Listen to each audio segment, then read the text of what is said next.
Plusieurs évolutions législatives sont à l'origine du SPSTN. Tout d'abord, la loi du 20 juillet 2011 qui a élargi les dispositions de droit commun relatives à la surveillance médicale des salariés aux employés des particuliers employeurs.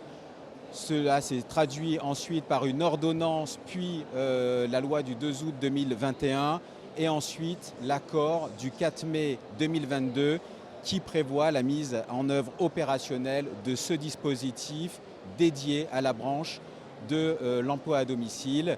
Le 2 janvier 2025, le SPSTN ouvre son centre de contact. Ce centre de contact permettra aux particuliers employeurs, mais également aux salariés de la branche, de répondre à leurs premières questions.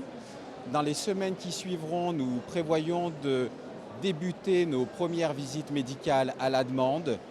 À partir de l'été 2025, et cela sur une durée de 2 ans, nous allons déployer nos territoires. Nous avons 18 régions, dont les départements et régions d'outre-mer, à déployer sur une période approximative de 2 ans qui démarrera de l'été 2025 jusqu'au printemps 2027. Alors nos prochaines étapes, nous avons constitué une partie de l'équipe et donc nous avons l'équipe du comité de direction qui a été constituée tout au long de cette année 2024.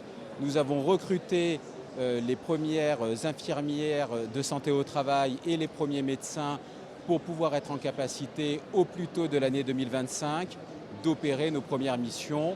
Le centre d'appel le 2 janvier 2025. Dans les semaines qui vont suivre, les premières visites médicales à la demande et à partir de l'été 2025, un déploiement en territoire, 14 territoires à déployer sur une durée d'environ 2 ans.